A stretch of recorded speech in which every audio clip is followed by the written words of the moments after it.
mahasiswa keperawatan Universitas Pembangunan Indonesia. Tujuan dari membuat video ini yaitu untuk memenuhi tugas mid semester dari mata kuliah Asuhan Keperawatan Gawat Darurat 3 dengan dosen pengampu Revelino Hamel, Eskep MKes. Saat ini kami dari kelompok 3 akan membahas mengenai abortus. Anggota dari kelompok kami yang pertama ada saya sendiri yaitu Freshila Lunaung dengan NIM 1914 2010 174. Yang kedua ada Elizabeth Dilago dengan NIM 1914 2010 175. Dan yang ketiga ada Regina Saminaung dengan NIM 1914 2010 175. Yang pertama saya akan membahas mengenai pengertian abortus. Abortus sendiri adalah ancaman atau penularan hasil konsepsi sebelum janin dapat hidup di luar sana. Sebagian batas ialah kehamilan kurang dari 20 minggu atau berat janin kurang dari 500 gram, yaitu menurut Pro Harjo 2008. Abortus incompletus adalah pengeluaran hasil konsepsi pada kehamilan sebelum 20 minggu dan masih ada sisa yang tertinggal di dalam uterus. Itu menurut Nugroho 2011. Yang berikutnya yaitu etiologi dari abortus. Pada kehamilan muda, abortus tidak jarang didahului oleh kematian. Sebaliknya, pada kehamilan lebih lanjut, biasanya janin yang dikeluarkan dalam keadaan masih hidup. Hal-hal yang menyebabkan abortus dibagi menjadi 3. Yang pertama yaitu kelainan pertumbuhan hasil konsepsi pun dibagi menjadi 3. Yang pertama yaitu kelainan kromosom. Kelainan kromosom yang merupakan kelainan bawaan dari pembuahan dari sel telur dan sel sperma atau pembuahan lanjutan yang terjadi di dalam kandungan. Yang kedua yaitu lingkungan kurang sempurna sendiri termasuk dari lingkungan hidup yang dijalani oleh keluarga. Yang ketiga yaitu pengaruh dari luar ini juga termasuk dalam lingkungan, juga mencakup emosi atau situasi dari psikis ibu hamil. Kedua yaitu kelainan pada plasenta.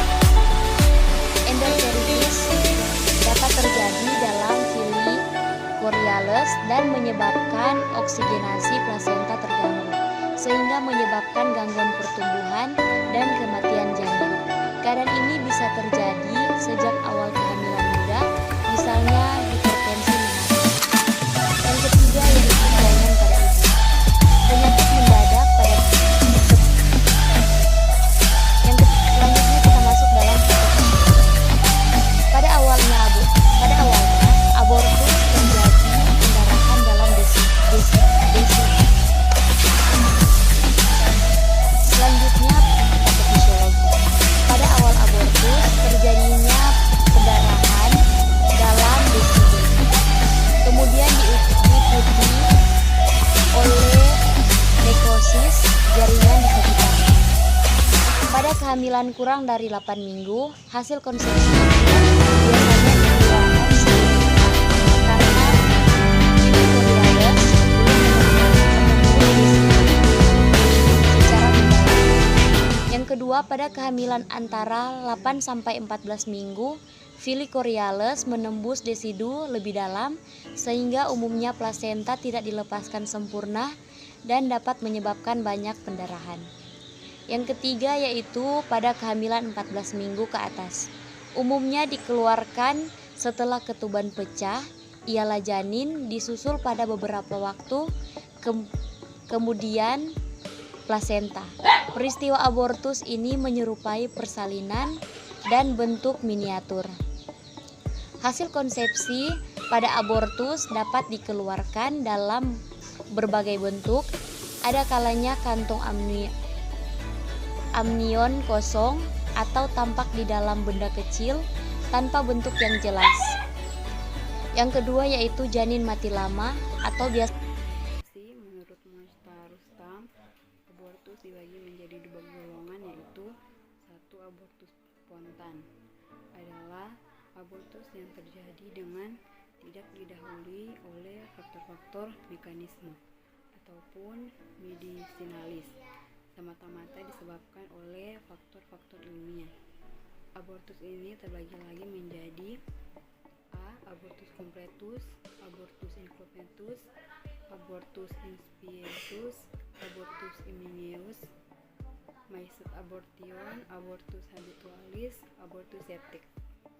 Dan gejala menurut Mitayani 2011, tanda dan gejala abortus incompletus yaitu 1. Terlambat haid, 2. Pendarahan ke vagina, tidak akan berhenti sampai hasil konsepsi dikeluarkan, 3. Rasa mulas atau parut, 4. Keluhan pada nyeri bagian bawah. 2. Abortus provocatus adalah abortus yang disengaja baik dengan memakai obat-obatan maupun alat-alat. Abortus ini terbagi lagi menjadi 1. Abortus medisinalis, abortus criminalis. Pelaksanaan. Apabila abortus incompletus disertai shock karena pendarahan, segera diberikan cairan infus NaCl atau cairan Reiger yang disusul dengan transfusi. Bila terjadi pendarahan yang hebat, dianjurkan segera melakukan pengeluaran sisa hasil konsepsi secara manual agar jaringan yang mengganjal terjadinya kontraksi uterus segera dikeluarkan. Kontraksi uterus dapat berlangsung baik dan pendarahan bisa berhenti. Selanjutnya dilakukan tindakan kuretase. Tindakan kuretase harus dilakukan secara hati-hati sesuai dengan keadaan umum ibu dan besarnya uterus.